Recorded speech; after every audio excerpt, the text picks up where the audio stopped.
In 1937, as part of a wave of protests sweeping the Caribbean, workers in Trinidad rose up against the most powerful empire in the world.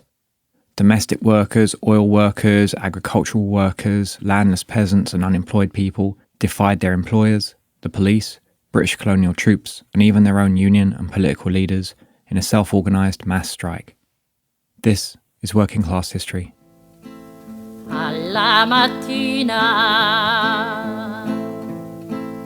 appena alzata,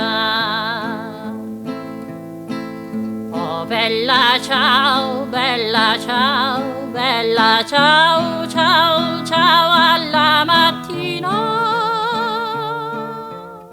Before we get started, just a reminder that our podcast is brought to you by our Patreon supporters. Our supporters fund our work and in return get exclusive early access to episodes without ads, bonus episodes, free and discounted merchandise and other content. Join us and find out more at patreon.com/workingclasshistory. Link in the show notes. This week we're going to be talking about the Workers' Rebellion in Trinidad and Tobago in 1937. Trinidad is the largest island in the Caribbean country, which is where most of our story today takes place. Joining us is Ryan Jobson, academic and author of a forthcoming book on the oil industry and its workers in Trinidad and Tobago. I'm an assistant professor of anthropology at the University of Chicago. A bit about my academic background. So I actually completed my PhD in African American Studies and Anthropology from Yale University in 2017. And while I was there, I wrote a dissertation on the history and politics of fossil fuels and post-colonial state development in Trinidad and Tobago. That also has formed the basis of my first book manuscript, which is currently in progress. I've conducted research intermittently in Trinidad since 2010. That's when I first ventured to Trinidad for my undergraduate thesis research. But I lived in Trinidad from 2014 to 2015 when I conducted the bulk of my research in both national and trade union archives, and also ethnographic research on oil and gas technocrats, and also clusters of popular protests around state-led infrastructure projects that were funded by oil and gas revenues, like highways, aluminum smelters, chief among them. On a more personal note, I grew up in Woodstock, New York, so upstate New York, which has its own radical history, which perhaps we could delve into on another day. And I have a father who hails from St. Elizabeth, Jamaica, so West Jamaica, and a mother from Brooklyn who's both of Caribbean and African-American heritage. So I should add that my paternal family worked in the bauxite industry in Jamaica. That sort of laid the foundation for my interest in labor, extractive industries, and also just the long history of capital in the Caribbean. So certainly these topics are very close to me. Before getting on to the 1930s, let's start off, as we usually do, with a bit of historical background. Trinidad was originally inhabited by numerous indigenous Taino and Carib peoples, including the Napoya, Sepoya and Yao, until the island was colonized by Spain after the arrival of Christopher Columbus. Spanish colonists established a sugar colony there, and before long, most of the indigenous people had been either killed, worked to death, or driven into exile. The colony switched hands a few times between different European powers, including France and Britain, and was eventually officially ceded to Britain. After the genocide of the indigenous peoples, colonial authorities imported enslaved Africans to work on the plantations. Slavery was eventually abolished in Britain's Caribbean colonies in 1834. Apologists for the British Empire often point to this as being a great benevolent act. However, the reality is that Britain was forced to abolish slavery in the region following huge uprisings of enslaved people in Guyana and Jamaica in the 1820s and 30s. Furthermore, although they claimed to abolish slavery in 1834, they actually forced enslaved people to continue to work without pay for their former enslavers, 45 hours per week, for the next 4 years. And rather than pay compensation to the enslaved people, the British government paid an enormous sum to the enslavers to compensate them for the loss of their, quote, property. This payout was £20 million at the time, or 40% of the entire British government budget that year.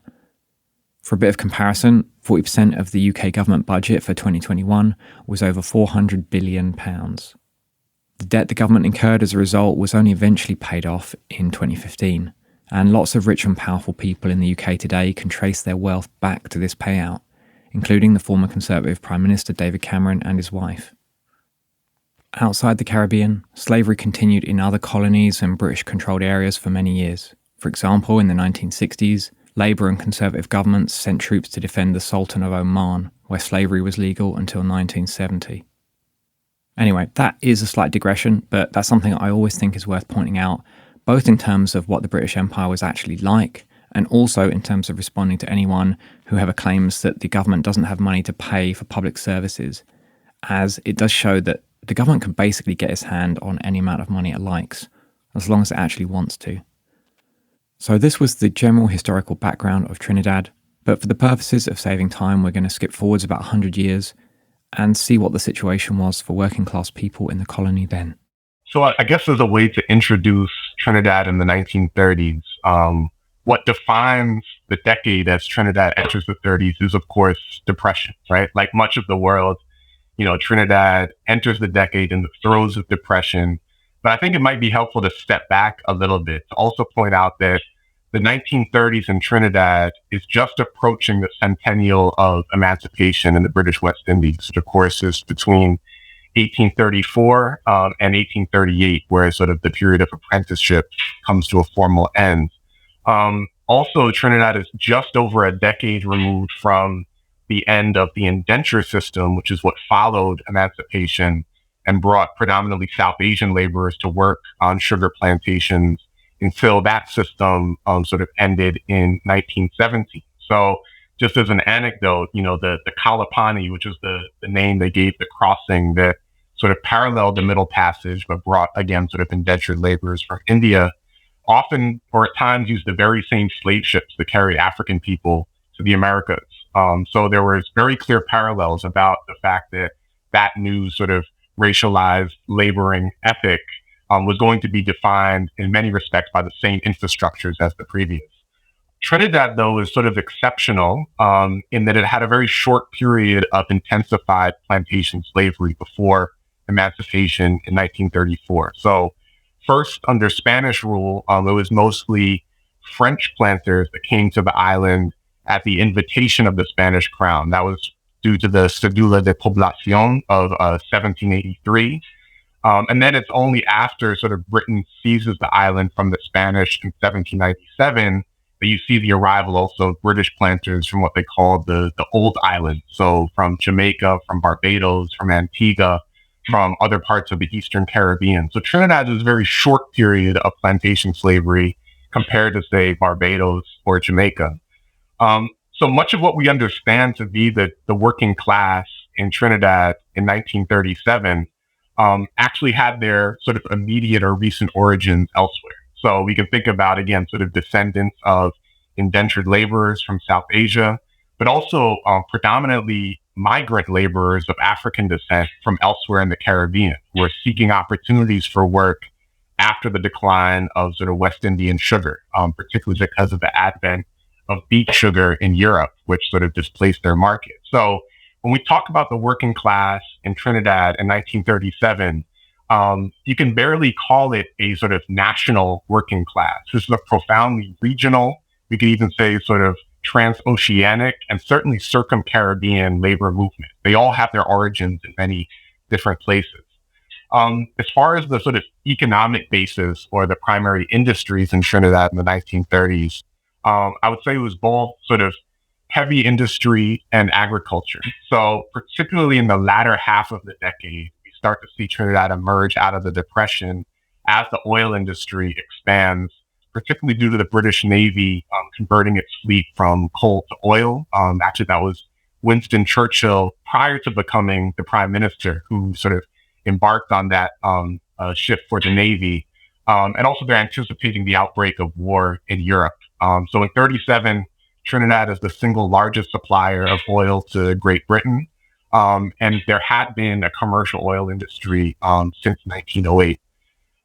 In agriculture, sugar continued to decline, but there was still a large contingent of sugar estate workers who were predominantly South Asian who remained in Trinidad. And other industries that were significant at this time were especially cocoa, but also coffee, limes, bananas, as well as asphalt. So Trinidad Lake asphalt coming from the naturally occurring pitch lake in La Brea was also exported to sort of metropolitan locations, especially to paved roads. So that's the working class that entered the scene in the 1930s in Trinidad. So there was a large population of South Asian people working in agriculture and a more international black working class in heavy industry, as well as a significant number of landless peasants. As across the rest of the British Caribbean, there were high levels of poverty and discontent. I mean, problems certainly abounded in the 1930s in Trinidad. This is why a lot of historians have referred to it as the turbulent 30s, right? So I would say if we look to the workers themselves and what they were articulating, the primary problems they faced were sort of depressed wages, unemployment, and inflation.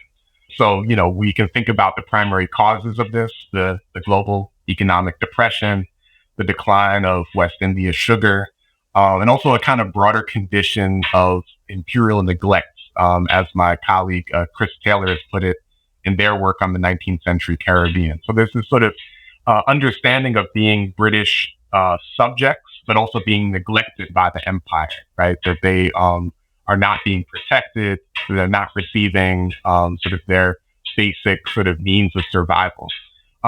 Another point that I think another sort of set of problems that confronted workers in this period is also sort of environmental conditions. We often think about climate change and natural disasters as a more contemporary issue.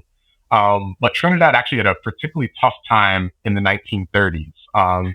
Trinidad actually sits outside of the Caribbean hurricane belt. It's the sort of southernmost island in the Eastern Caribbean chain, just 7 miles from the Venezuelan mainland at the closest point.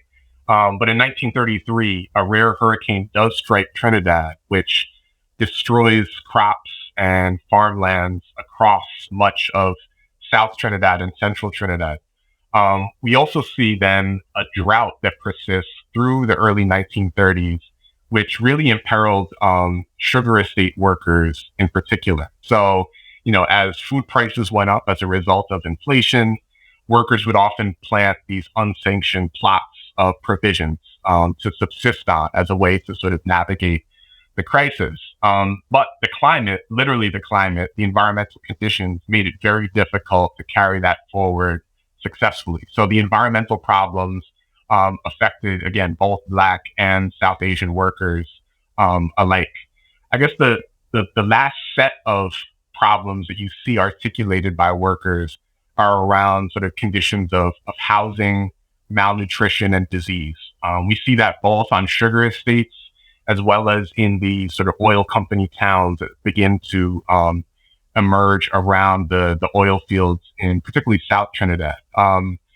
But I would say if there's one word that would encapsulate all of this above all else, and one that consistently is sort of on the mouths of workers at this time, it would be hunger. So not only were the workers literally hungry, like I said, because of all of these crises that affected their means of subsistence, they also organized explicitly on the basis of hunger. Workers responded to this hunger with protest. Throughout the 1930s, we see a number of uprisings, sort of spontaneous uprisings, first of Indian sugar workers from the Caroni Sugar Estate and sort of other estates in central Trinidad, and later by sort of the predominantly Black, but not exclusively, oil field workers and unemployed people from South Trinidad. So they collectively would organize what they called hunger marches. So they basically march the entirety of the island up to the colonial sort of government in Port of Spain. Also, they would confront like the estate wardens in Chaguanas and Caroni. And here they actually articulated some pretty radical demands. And it's kind of striking in the archive when they're demanding things like a jobs guarantee, sort of food services, or even things like a universal wage for the unemployed, which is, again, something that we think of as a very contemporary idea, is already being floated by the workers themselves at this time. So certainly hunger sort of defines, especially that first half of the 1930s, or really as a sort of essential prelude to the sort of outbreak of the general strike in 1937. As is usually the case researching people's history, ordinary people often don't have the ability to keep records which get preserved for historians themselves. So while it's not possible to see exactly how workers organised these protests, you can still piece bits together from official archives. For example, one key organiser of these early protests was Elma Francois, a labour organiser from St Vincent. She was particularly active, agitating amongst employed and unemployed workers of African descent, and she had a regular public speaking spot in Woodford Square in the capital, Port of Spain. Francois was arrested by the British and tried for sedition, apparently the first woman on the island to face such charges, but she defended herself in court and was acquitted. In some ways, that's a quandary of the colonial archive, right? That we don't get insights into how they organized themselves. What I can say is that they did so without any formal organization assisting them most often. That these sort of emerge, again, spontaneously. You see it, especially if you look at like the archives of colonial officials that are actually housed up in Kew in West London. You see that they're shocked by these uprisings, right? That they're unexpected. They want to sort of, inquire into the causes of these disturbances, even though in some ways you would think that the causes like drought, like hunger, were fairly sort of palpable and obvious. So I think what's so interesting about this is precisely the fact that over the sort of long period of the 1930s, we see workers agitating on their own in a much different way than they had in sort of prior decades. There were sort of general strikes and spontaneous uprisings like the waterfront strike in 1919, but they often sort of maintained close ties to either a trade union bureaucracy or sort of the Working Men's Association, which sort of functioned in that capacity at the time. So again, in 1934, when sugar estate workers sort of are on the march from Caroni, this is shocking to colonial officials. And then again, that same sort of model is taken up by oil field workers who are predominantly of African descent in South Trinidad, and really are demonstrating their ability to take the reins themselves of the what might call a labor movement, but to them was really just agitating for basic rights and provisions. There was a hunger march on Port of Spain in June 1933, a large unemployed protest in 1934, a riot by plantation workers in July of that year who were complaining about lack of work. We've got lots of these protests browsable on our People's History map at map.workingclasshistory.com and on our timeline of Trinidad and Tobago history in our Stories app at stories.workingclasshistory.com. Links in the show notes. While these protests were largely self-organised by working class people themselves, there was an established left and trade union officialdom which considered itself the legitimate representative of the working class. Well, certainly you had a sort of organized, as I mentioned, trade union bureaucracy, or what then they would call labor leaders in North Trinidad, particularly in Port of Spain, the capital city, and again, the sort of most cosmopolitan, although I guess that's a troubling word because, again, the South Trinidad was deeply cosmopolitan. It had many sort of languages and sites of national origin, but it was perceived as more cosmopolitan. I think actually that is the key here. So in Port of Spain, you had sort of organizations like the Trinidad Labor Party, which emerged out of the Trinidad Working Men's Association and was led by Arthur Cipriani. Of course, Cipriani was famously known as the champion of the barefoot man. He was a white Corsican Creole. So, he was born in Trinidad. He was Trinidadian. And he was a veteran of World War I, or the Great War, in the West India Regiment, where he famously sort of clamored for self-government in the West Indies. And of course, C.L.R. James writes one of his earliest manuscripts called The Life of Captain Cipriani, which is also published as an abridged pamphlet called The Case for West Indian Self-Government. We at WCH are big fans of C.L.R. James, a Trinidadian socialist historian, anti-colonial activist, journalist, and cricket aficionado. We've actually got a number of his works available in our online store, link in the show notes.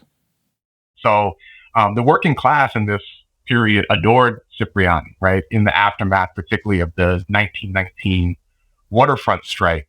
So he sort of represents the vanguard of the Trinidad Labor Party. And then you also have organizations like the Negro Welfare Social and Cultural Association, which was led by Black communists like Elma Francois and Jim Headley. But again, both were based in the urban area in Port of Spain in the north of the island. And as the 30s sort of proceeds, we see that the trade union bureaucracy begins to be more distant from the sort of sites of working class agitation. Cipriani, in particular, at this point, has cemented himself on the Colonial Legislative Council. So he sort of moved from agitation in the West India Regiment and with the Working Men's Association to be part of the political class.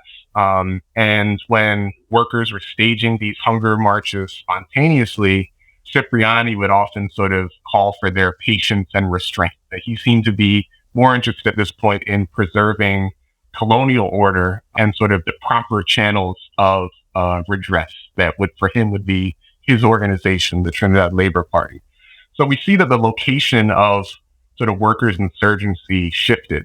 The Negro Welfare Social and Cultural Association, which I mentioned, did develop closer ties with the workers in South Trinidad. So they also end up becoming a kind of competitor to the TLP, the Trinidad Labor Party, at this time. But certainly the hunger marches demonstrated the capacity of workers to organize and move independent of a trade union vanguard. So in that way, they were taking on both the British colonial empire and the labor leaders and the trade union bureaucracy alike. In addition to hunger marches demanding change from authorities, working class and poor people in Trinidad also took more direct action to improve their situation themselves. One crucial example of this was land takeovers, or squatting. Well, what I will say is that squatting was a key strategy of survival during this period. So again, you do have sugar estate workers who are embarking on these hunger marches. You have oil field workers. But in the broadest sense, they're also being joined by the unemployed, right? They're being joined by those who are being abandoned by these industries, who can't find gainful employment, who are sort of rendered redundant, again, by the decline of the West India sugar. So on this point about squatting and independent cultivation, I should say that I'm deeply indebted to the work of Bukareni. Bukareni was a trade unionist in the 1970s in Trinidad, and also led, or I should say was a part of the New Beginning movement, which was sort of a left libertarian, sort of influenced by C.L.R. James formation. And he also wrote this book called The History of the Working Class in Trinidad and Tobago, which, if you could find a copy, is just incredible, both in terms of the way that he charts, again, sort of the capture of insurgent labor politics by the middle class bureaucracy, both in the 1930s and later in the independence period in the 1960s, but also that he assembles a lot of his insights from oral histories with the veterans of the strikes in the 1930s, because he's doing that research in the 1970s. So what he makes clear, I think is also borne out by archival evidence that I've assembled, is that oil failed to absorb the masses of Caribbean laborers who are coming to Trinidad in search of work. So again, they're coming from Grenada, they're coming from Barbados, they're coming from St. Vincent, they're coming from Curacao. And that's something, if you go to Trinidad today, you'll notice that most people will talk about a grandparent or a great-grandparent who's from some other island, right? That there's this sense of, this is a very sort of recent movement that leads to the formation of the Trinidad and Tobago working class. So the oil industry expanded. It was very lucrative during this period, but it wasn't especially labor intensive. So when work did arrive, it was usually in these intermittent sort of task gangs who would be hired temporarily to complete what they called shovel and fork work. So to clear brush and dig roads for the oil wells to be able to carry the supply out to the port. When that work disappeared, they would return to these very familiar survival strategies of squatting and cultivating crops on crown lands as well as company estates. So when Uriah Butler, who we'll talk about as sort of the charismatic figurehead of the workers in South Trinidad, when he began to organize in the oil belt, the sort of cry of land to the people became sort of critical to his evangelism, right? So if the workers couldn't find opportunities in oil, what they were demanding was land. Give us land to cultivate so we can support ourselves. And I really want to underscore here, like the generational expertise that these workers held. So again, we're talking about less than 100 years after the sort of arrival of full emancipation in 1838. But this is a deeply skilled workforce, right? They're coming from the so-called old islands and centuries of plantation slavery, as well as indenture. But they have this profound expertise in the cultivation of crops. They know agriculture. They particularly know how to cultivate their own crops, and they know what they need for their means of subsistence. So I can share one anecdote from a pretty profound archival find, where it becomes very clear that what the workers at this moment desired above all else, I would argue, was a life beyond the kind of fruitless work of the plantation. So if the plantation is degrading, the plantation is sort of a site of trauma, particularly associated with these systems of labor bondage. They were looking for an exit from the plantation. So some of them looked to oil as this. And as it turned out, oil was quite degrading as well, even if it was slightly more lucrative.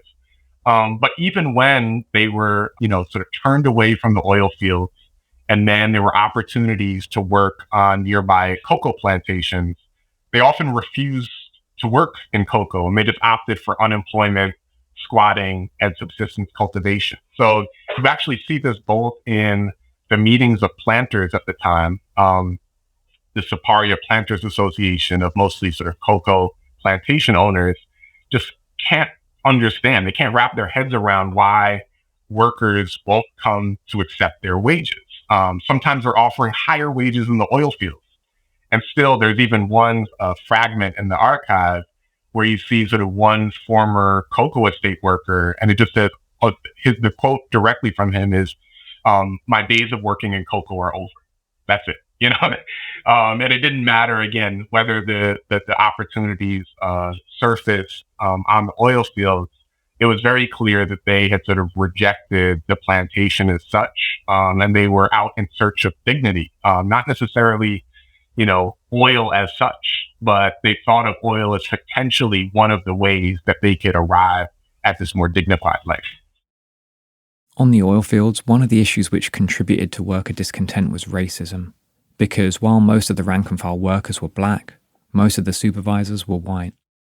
The majority of management are either English by origin or actually white South African, right? And they, in the Forster report, which is sort of the Commission of Inquiry report into the disturbances of 1937, they mentioned that the sort of particular sort of anti-black vitriol of these South African overseers on the oil fields was actually one of the points of contention that led to the general strike. So again, I've mentioned that the workers were out in pursuit of dignity, yet they were facing profound indignities on a daily basis, even in oil field work. We also see, again, think about the moment that we're in. We're on the cusp of war in Europe. There's the Spanish Civil War. There's also the Italian invasion of Abyssinia or Ethiopia. So that was certainly on the minds of workers at the time, that they talk about the way that the sort of Abyssinian support movement fueled a kind of racial consciousness among the workers. There's also a very sort of, I don't know if I would call it hilarious, but sort of tickling anecdote where one of the overseers in the archive tells a black worker with a beard to shave off his beard because he's not Haile Selassie, right? So there's a sense that this is sort of the context that is charged the moment of 1937. But certainly, yeah, it was a very sort of racially stratified context, and there were persistent racial antagonisms that led to the strike. Haile Selassie was the emperor of Ethiopia, And when fascist Italy invaded the country, which was just about the only African nation which hadn't been colonized, there was outrage in black communities all around the world, and lots of black people volunteered to go fight against the invaders. At this time in the UK, there was a lot of talk about the threat of fascism and war. But for colonial subjects, it'd be pretty hard for British authorities to condemn fascism or present it as a real threat without by implication criticising themselves. Trinidad and Tobago, for example, was effectively a racialised dictatorship. While there were nominal elections, these could only elect 7 people of the total of 25 on the Legislative Council, and voting rights were hugely restricted. So only people who spoke English and owned large amounts of property or paid very high rents were able to vote. And anyone who'd received poor relief in the previous 6 months was disqualified from voting. Candidates could only stand for election if they owned property worth over $12,000, a huge amount at the time. So in 1933, for example, fewer than 5,000 people voted in the election, out of a total population of well over 400,000. This blatant hypocrisy was used by organisers on the ground. The workers in Trinidad, they kind of latch on to the threat of fascism on 2 different fronts. One, they're sort of emphasizing how critical they are as a labor force should Europe break out into war, right? That they are the principal supplier of crude oil to the British Royal Navy. So they know how important they are in that respect. Uriah Butler, again, is sort of constantly talking about this in his speeches at the time. But I think, as you're alluding to, there's also an effort to implicate the British themselves as complicit in the very fascism that they seek to condemn, right? So you see Uriah Butler will often, again, in his speeches, condemn the fascist, capitalist, imperialist threat. Like, he uses that sort of compound phrase often in reference to the British Empire, despite the fact that he remains a sort of staunch British subject, right? So he's actually sort of calling their bluff in some way. He's saying that you are sort of abdicating your responsibility of the sort of empire that you proclaim to uphold. There's one other sort of archival anecdote here. There's a really interesting quote where, also out of this context, we see them say that there are many Mussolinis to be found in the oil fields of South Trinidad, right? So they're very aware, again, of the machinations of fascism in Europe, and they clearly see the resonances and identify those resonances in the sort of ordinary ground around them. Uriah Butler is someone who we're going to hear more about as we get to the mass strike, so it's worth learning a bit more about him and his background. Uriah Butler is a fascinating figure, and I'm actually glad that we waited until this moment to talk about who Butler is, because I think sometimes he actually overdetermines this story, that it all becomes about how did Butler, the sort of charismatic figurehead, manage to rally the colonial labor in 1937. But Butler is fascinating, right? So Butler is Grenadian by birth. He's also, like Cipriani, a veteran of the Great War, the West India Regiment. The British West Indies Regiment, BWIR, was a division of the British Army consisting of over 15,000 people from the Caribbean, which served in World War I. Many members had been encouraged to volunteer by activists like Marcus Garvey, who argued that black people showing loyalty to the king would show that they deserved to be treated as equals with whites. But BWIR troops were treated terribly. All of their commanding officers were white. Hundreds of them got frostbite just on the way to Europe, and as a result, just got sacked without any compensation. They weren't allowed to fight and instead were just given menial tasks like cleaning the toilets for white soldiers. Eventually, in Italy after the war ended, in December 1918, the 9th and 10th battalions of the regiment mutinied and went on strike. Other British soldiers were sent to suppress the mutiny, who killed one mutineer. Another mutineer was executed, and others jailed for periods of 3 to 20 years. Many veterans of the rebellion resolved to fight against British colonialism when they returned home, and lots of them took part in a strike wave in the Caribbean after the war. So this was the background to the military service of people like Butler and Cipriani. And he comes to Trinidad to work in the oil fields in the 1920s, and then he's injured in a workplace accident. So he's unable to work in the oil fields after this, and he walks with a noticeable limp for the rest of his life. He also acted as a kind of evangelical preacher in the sort of spiritual Baptist or shouter Baptist tradition of Trinidad. I think he called his own church the sort of Moravian Baptist church.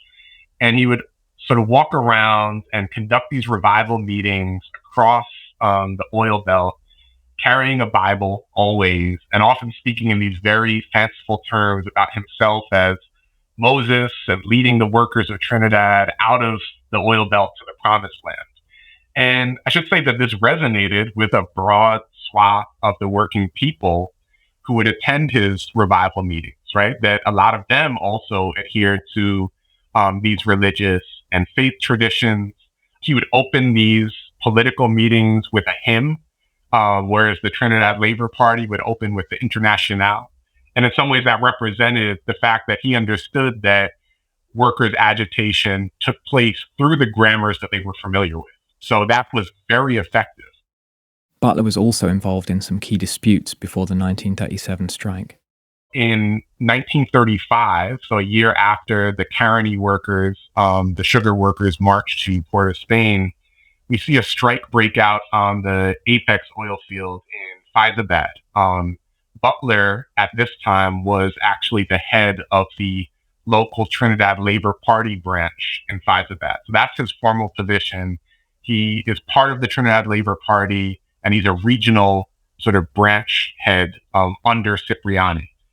Cipriani actually ventures south during the strike to meet with the workers, where he makes this speech and kind of bloviates about the TLP's support for the strike, but it's very abstract. And Butler, again, sort of confronts Cipriani directly, and he dresses him down, demanding that he do more than just talk and make these platitudes, but actually sort of back that up with material support for the striking workers. Cipriani takes this very personally. First, Butler sort of expelled from the meeting, but then he's carried back in by his supporters. And Cipriani, sort of goes back to Port of Spain with his tail between his legs, so to speak. And it seems, probably out of some sort of jealousy or embarrassment, he refuses to send any sort of material support to the strikers after this. So that's really the moment where Butler, as well as the workers around Butler, make a formal break from the Labor Party vanguard. So, that strike is sort of diffused fairly quickly because they expected to have support from the Labor Party before it was withdrawn. But it really sort of emboldens them to think about what their capacity as ordinary workers in South Trinidad is. So from 1935 until 37, Butler continues to hold these rallies across the South, now for what he's calling the very sort of ill-worded British Empire Workers and Citizens Home Rule Party. Usually they're just called Home Rulers or Butlerites. And this is really where the workers build momentum for the planned general strike in June of 37. So throughout these intervening years, workers are constantly sort of agitating in sit-down strikes or go-slows, where they're sort of engaging in petty sort of workplace sabotage. Portami via, oh bella ciao, bella ciao, bella ciao, ciao, ciao. Partigiano, portami via, che mi sento di morir, e se muoio. That brings us to the end of part 1 of this double episode about the Trinidad General Strike of 1937. In part 2, we talk about how the strike began, how it ended, and its consequences and lessons. Our Patreon supporters can listen to that right now. For everyone else, it'll be out in the next week or two. As a reminder, the Working Class History podcast is only made possible because of support from you, our listeners, on Patreon. So if you can, please consider supporting us for as little as $2 a month at patreon.com/workingclasshistory. Link in the show notes. Supporters get great benefits like ad-free episodes, exclusive early access to episodes, bonus episodes, free and discounted books, merch, and more. If you can't spare the money, don't worry about it, but please do tell your friends about this podcast, share links to it on your social media, and take a second to give us a 5-star review on Apple Podcasts or Spotify. As always, we've got more info, sources, and links in the webpage for this episode, link in the show notes. You can find out more about Ryan's work on his website, ryanceciljobson.com, and give him a follow on Twitter at Ryan Cecil Jobson, links in the show notes. Thanks again to our Patreon supporters for making this podcast possible. Special thanks to Jazz Hands, Jameson D. Saltzman, and Fernando Lopez Ojeda. This episode was edited by Jesse French. Thanks to all of you for listening. Catch you next time.